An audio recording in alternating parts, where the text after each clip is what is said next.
technology is in the hand of people, it will change also their behavior. And so what I was not expecting is how much a tool like that will shape the way people live their faith. It's a specific place for the people to ask questions they don't already ask in the church or to the pastors. So we have a big role as a companion. Bible changed the way people connect with God. And I think today with something like Hello Bible, we are discovering that there is a new way of connecting with the Bible and through the Bible with God.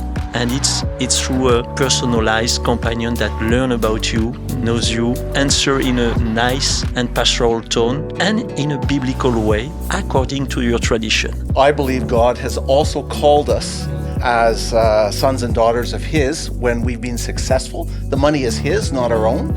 So I believe we've been called to take a portion of those savings and actually invest them in projects that could have impact. And Hello Bible is one of those. For me, it's a ministry tool. It's not first a business, it's first a mission and a calling. This episode is brought to you by Transform Iran and KAIROS, a free AI-powered evangelism and discipleship platform, especially designed for Farsi and other right-to-left languages. In some of the most restricted and persecuted regions of the world, AI is helping overcome barriers of access, safety, scale, and biblical discipleship. KAIROS is already being used in more than 150 countries and dozens of languages to help people engage with Scripture and grow in their faith. To explore the platform or download the app, visit kairoschat.ai. Hi, welcome to the Global Missional AI podcast. My name is Joshua Seale, and I serve as the Director of Global Missional AI. A few years ago, in Orlando back in 2024, a French pastor named Eric stood up and shared a vision with us. A Bible companion in your pocket, powered by AI, that could sit with your questions, your doubts, and your deepest needs. Fast forward 2.5 years, and that vision is a reality. In this episode, we sit down with the team behind Hello Bible, and the numbers alone are worth pausing on. 120,000 downloads, and as you'll hear, 5 million conversations and counting. And all of this in one of the most secular countries in the world, France. But this story isn't just about the numbers. It's a story about what happens when people start talking to an app in the way they might talk to God. About a team of humans, and yes, a few AI agents named after Greek gods, shipping and iterating faster than ever before. And about friendship, the risk and the conviction it took to build this not as a ministry line item, but as a business that could actually endure. You'll hear from Eric on the vision, from Matthias and the team on technology, and from Reg, the investor who is using Hello Bible daily, long before he ever put $1 in. It's a conversation that you'll enjoy very much. Before we dive in, a quick word. Missional AI London is happening July 15th, next week, and tickets are still available. If you care about where faith and technology meet, like the very conversation you're about to hear, this is the room to be in. Head to missional.ai to get your spot before they're gone. Now settle in. This is Hello Bible, the story thus far. Team Hello Bible, bonjour. Welcome to the Missional AI podcast. So good to have you guys with us again.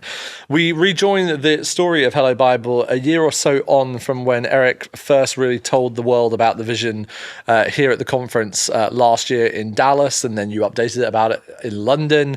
We've met in Paris since then, and we are now in Silicon Valley on the west coast of America, in the heart of the world of technology.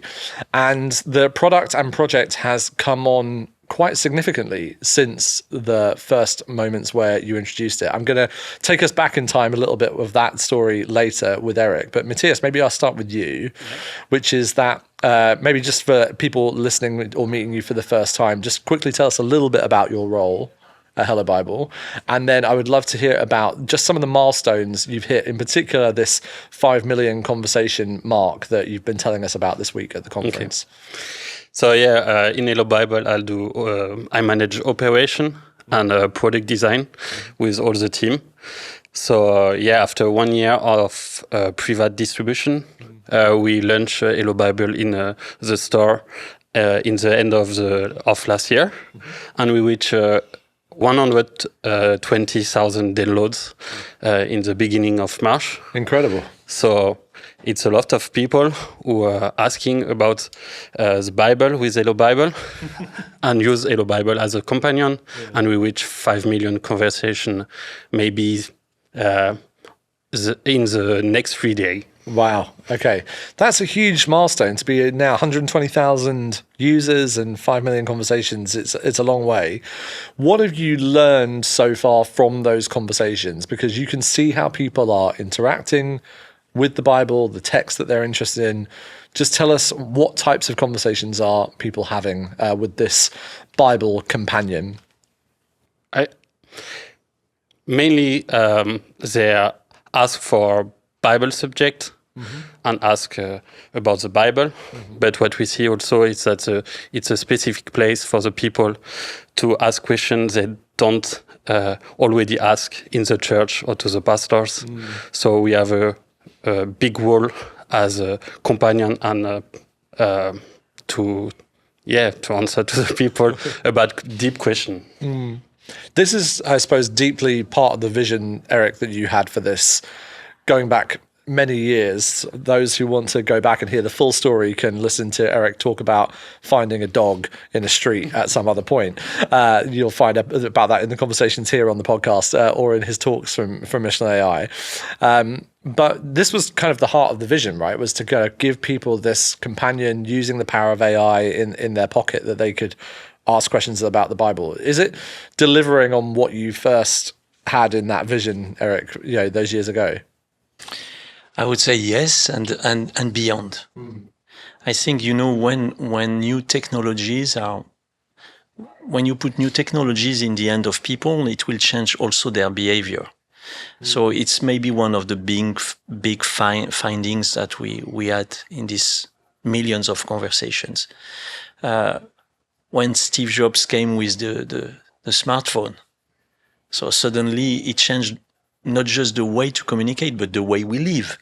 Because today we are connected, maybe a little bit too much, but we are connected all the time. And so the way we are living today has been shaped by the technology. And so what I was not expecting is how much a tool like that will shape the way people live their faith on a daily basis. I was expecting that it will be like a good advisor, a good companion, a good coach, a good Bible, chatbot. Yes. That's what I was expecting that. But when we look at what people are saying and sharing, in fact, it's more than that. Suddenly, they find a safe place to talk about their deepest needs. So you have to understand that for us, we anonymized all these millions of data. So it's not about knowing what someone is sharing, right. But the trends, it's like one of the big discovery for me. We know that people are suffering. Okay. The people watching us now or listening to us, some of them are suffering, going through sickness. But for me, as a pastor, that was a little bit overwhelming to see how people can share their life, their issues, their sickness, their broken relationship, their loneliness with an application. Like if they were talking, in fact, through the application to God. And so for us, it's very clear. Hello Bible is not God, it's not the Holy Spirit, but it's changing the way. And I was thinking, when before the printed Bible, so how people were connecting with the Bible through the priest. Yeah. They were going to the church, and suddenly, okay, you can get a Bible, you can get a personal relationship with God. So the Bible changed the way people connect with God, the paper Bible, okay? And I think it opened the doors to the Reformation. And I think today, with something like Hello Bible, we are discovering that there is a new way of connecting with the Bible and through the Bible with God, and it's through a personalized companion that learn about you, knows you, answer in a nice and pastoral tone, which is very important, and in a biblical way, according to your tradition. So when you mix all that together, you get something that is really impacting the life of people, and it's a little bit mind-blowing. So I would say, yes, it's above and beyond, in fact. Yeah. Under the hood of Hello Bible is a lot of training, a lot of data. And technically, and maybe I'll come to you on this one, technically as the CTO, or kind of the head of the technology there, I was head of AI for a long time. I used to say that there's not a lot of AI going on in this head right now, but there's a lot of technology going on inside of Hello Bible. Just tell us what it takes to run an app like this in the present day. Is it getting easier? Is it getting more complicated? What does it take to run an app like Hello Bible on the technology that we have today? So it is getting easier, of course, with AI actually helping our jobs. I think, I've been a developer for the past 10, 15 years, something like that. And I've always loved to code and enjoyed coding. And I was sharing earlier that nowadays I actually tend to code more rarely because now I can basically get AIs to implement my vision and sometimes my day-to-day is going to be like spawning a bunch of agents in different windows on my computer and tell them implement this, basically treating them as a whole team of junior developers almost. It's funny, isn't it? It's like all the developers I know are coding less, and all the non-developers I know are coding more. So somewhere in the middle, there must be that is quite spot. funny. But we all seem to have fallen in love with talking to AI in the terminal, which is a very odd experience for someone that is a non-technical person that is now building apps, and then you're a technical person that's having other people build apps. It's an interesting kind of change. I mean, just on the practical basis of how you guys work as a team, and this to both of you, how is it changing the way you work as a product and engineering team together, thinking about the UX and the operations and the technical things that you're building? How does it feel different than maybe what you would have looked like 10 years ago? Yeah.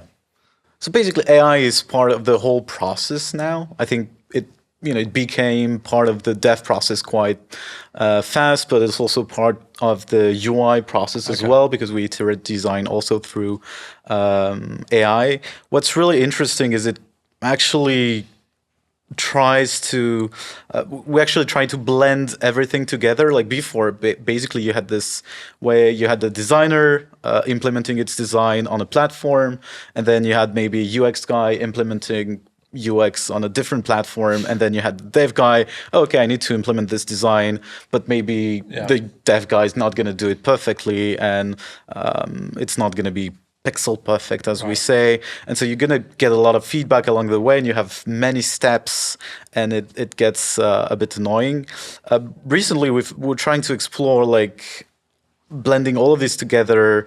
We have Benjamin, who's the lead product, and we basically try to get him to also interact with the code directly and iterate with design directly in the code, because then the design is that we iterate on is already implemented. So once it's validated by the whole team and we agree, then it's not a matter of was now implement this. It's just it's already implemented, so this is what we like. And so Matthias, does that mean you're handling less Jira tickets or less linear tickets or whatever it is you're in, or does it mean that there's more of them because there's an army of 1,000 agents making pull requests every 5 minutes? I think it's the same. Okay. Yeah. Interesting. Yeah, but it hasn't changed the way that you think about the team. Like, Hello Bible is a growing. It's more about the process, the team. Okay. Yeah, I think it's more like the tickets are the same. It's just that they're moving a bit more. Hopefully, we get to a point where they're moving faster. Like before, we had a UI and UX process, and then we go into a dev process, and it's almost kind of siloed.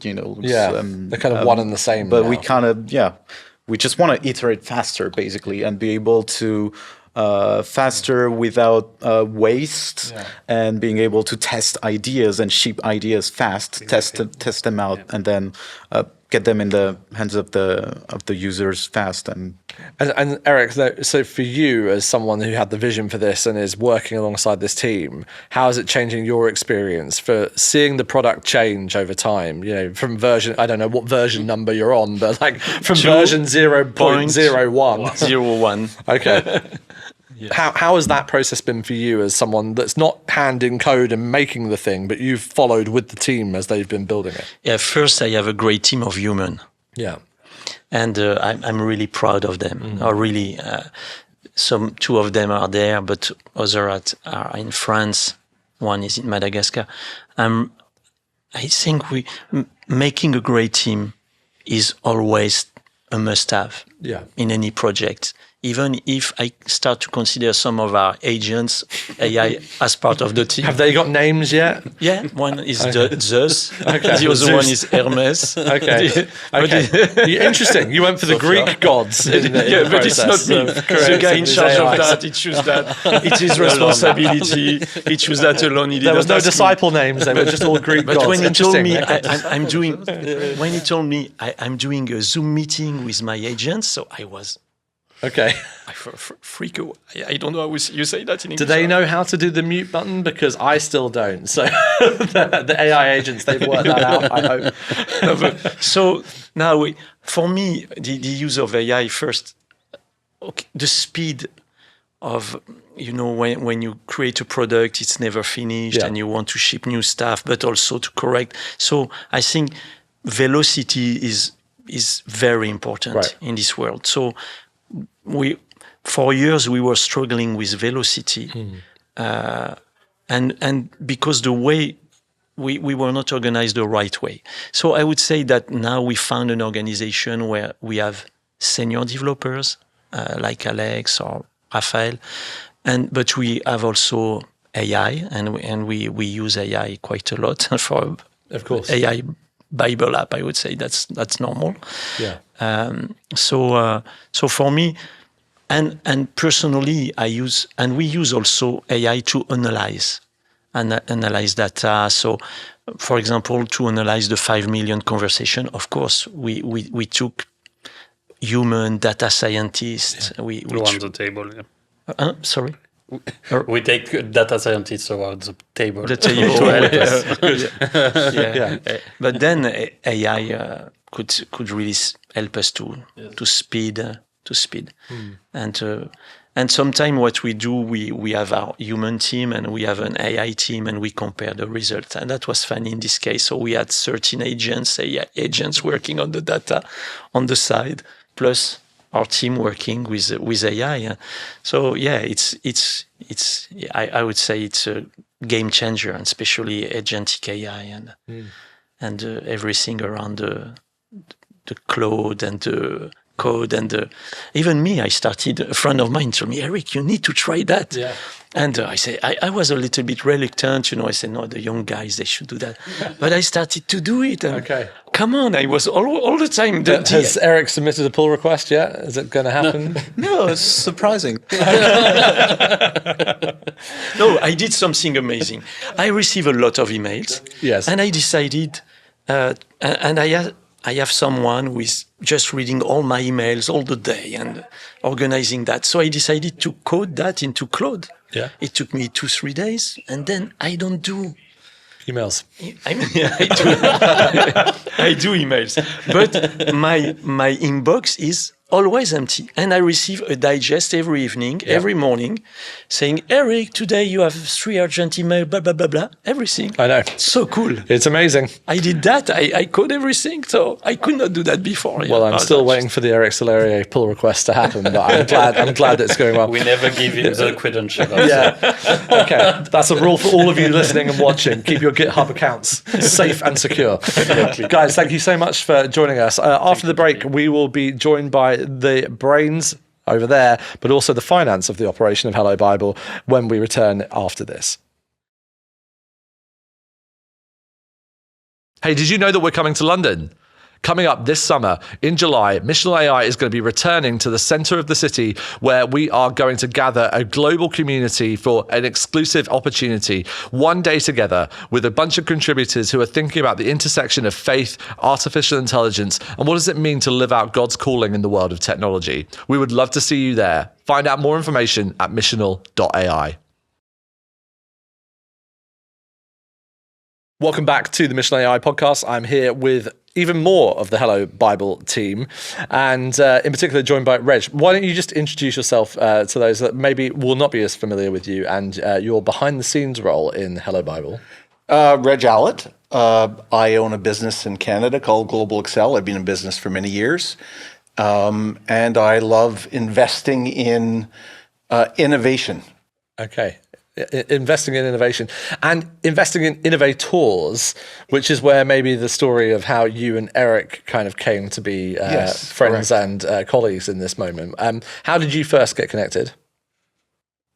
We first got connected at, I was on the board of Power to Change Canada, Crew Canada, and we did a Lion's Den, and Aaron showed up at the Lion's Den. He was a lion, and I was one of the lions. And we What does that make him? Daniel? Yeah. I was a poor French animal. Yes. And so the rest is history, as they say?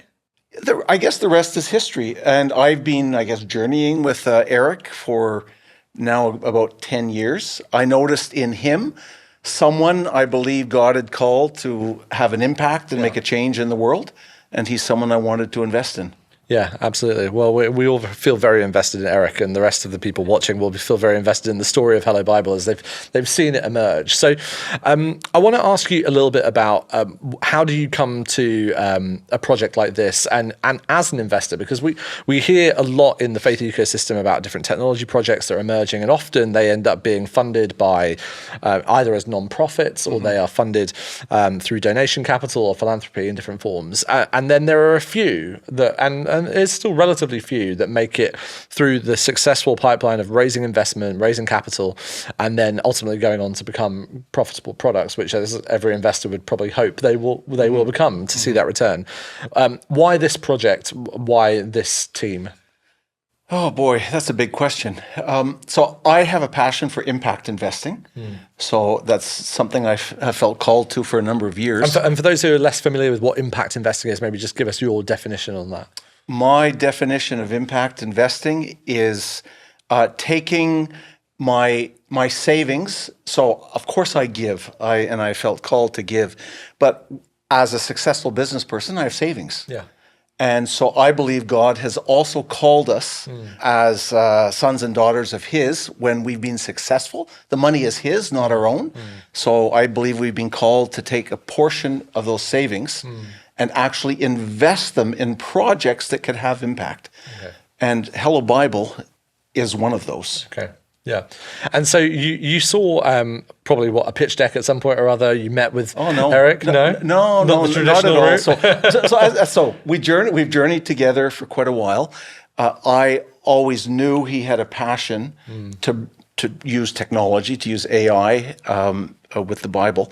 So not long after you developed the first beta, he sent it to me. So I have been using Hello Bible for how long, Eric? 3 years. Yeah, 3 years. So just a couple of months after he started. Okay. Wow. So probably a year before I invested, I was using Hello Bible on a daily basis. Well, there's a good definition of product market fit for all of the product managers that are out there looking for it. Eric, now maybe for you on your side, raising capital in this market is challenging.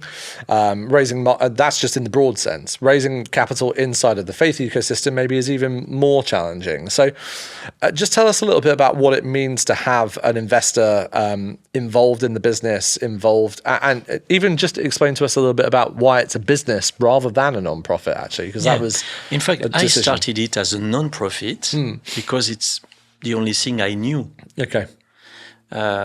For me, it's a ministry tool. It's not first a business; it's first a mission and a calling. But sometimes the vehicle, when you want to go from France to here, San Jose, it's better to take a plane, you know? Yes, yeah. And not a car. No, and even the ships take a while. Yeah. So, so I would say the vehicle, and it's Reg, in fact. Reg is a friend. He's more than a good friend. He's a friend. We have been friends. We have been involved together in Jesus.net and many things. And we know each other. We spend time together. We love each other. So it's, so for me, when Reg challenged me, I listened carefully because he told me, Eric, okay, is it the right vehicle, the non-profit? He said to me, if you want to produce a movie, you need a production company. Yeah.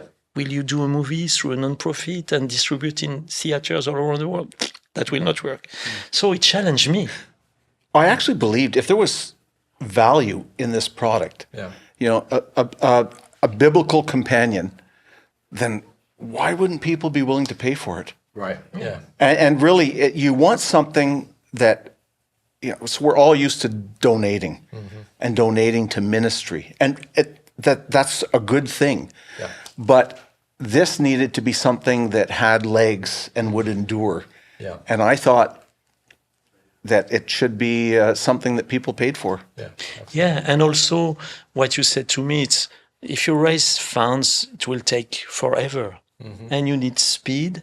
So you need capital in order to hire a team and to do the marketing and all the stuff. So I said to him, okay, what would be the next step? He said, you need to do a business plan. And I said, I know how to do a ministry plan, a business plan. Well, how to do that? He said to me, I'm coming to Europe, so let's do that together. We spent one day together doing the first business plan of Hello Bible. It was in Germany, close to the Luther Frankfurt, church. Yeah. We visited the church that day, and we spent the day trying to figure out, okay, what are the KPIs? What could be the results after 1 year, 2 years, 3 years? How much do we need to invest? And at the end of the day, we discovered that we will need more than $3 million, $3.5 million, just to before being break even. Yeah. But then it's an interesting. So Reg said to me, "Oh, I will invest a part of it," and Chantal Barry then later said, you did not ask me. I said, I did not ask Reg. So he asked me. And she said, I'm asking you. And so that's the way I found the first investors of Hello Bible. So is this your lesson to people wanting to raise funds, is basically just make a friend and don't ask them for anything. Just hope for the best. No, honestly, I mean, that's a mistake people, I think, do. They think money, where I was not thinking money. I was listening to his advice. And then, in fact, Reg saw a potential into Hello Bible and decided to invest in it. So it's another way of thinking maybe about raising funds. I like to say I didn't raise funds for Hello Bible. The funds raised Hello Bible.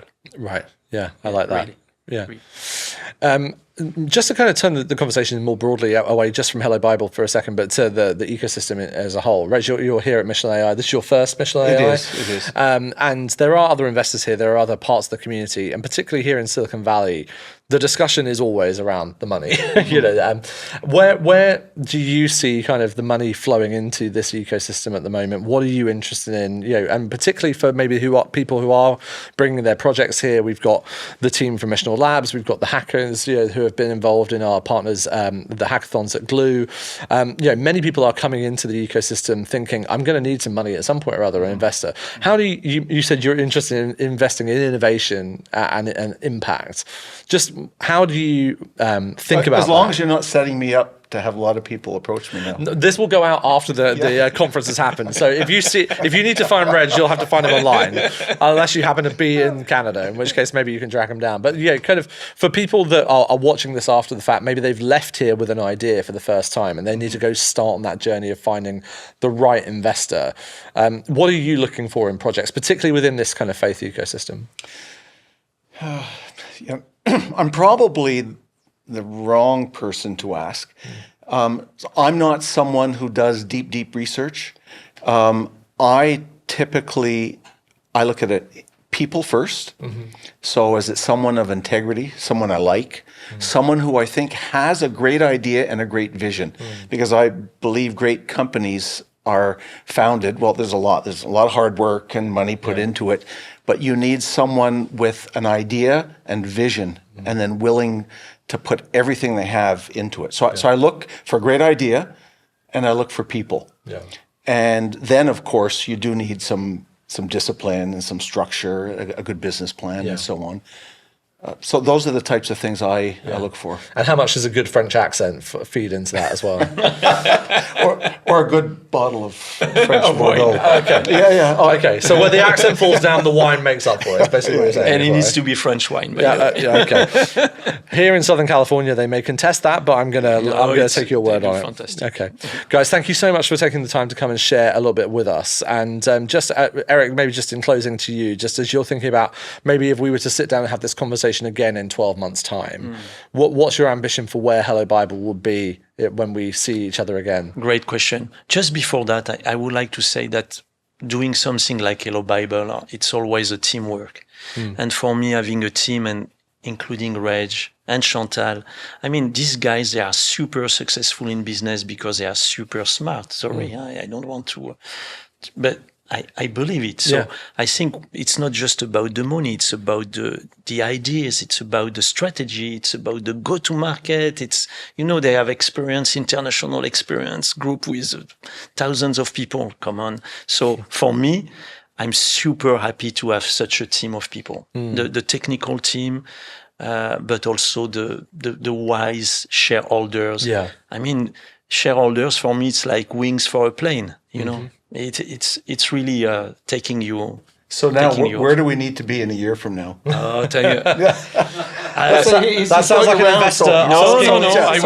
I will answer. No, but I wanted to reinforce that because it's so important that even if we are in the AI world and we use technology, and I love technology, but the people, I know Hello Bible will go very far because we have this team of people.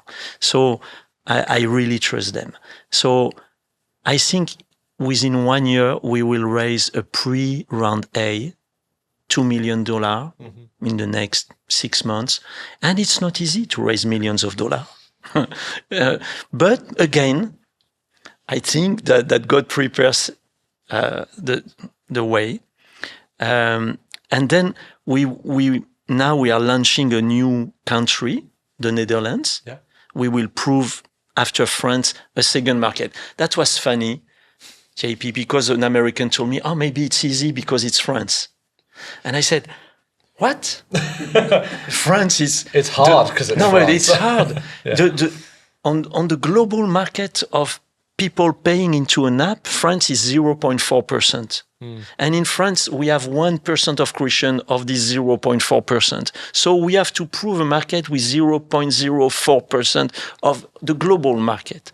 So come on, no, it's difficult. So then we will go to the Netherlands, then we will go to Germany. Then as we raise the fund, we will start to the US. And the UK. Of course, we will not forget the UK. We appreciate that. We have great friends in UK. we have you. Just me, apparently. Okay. All your friends. Okay. Well, I look forward to seeing you and me.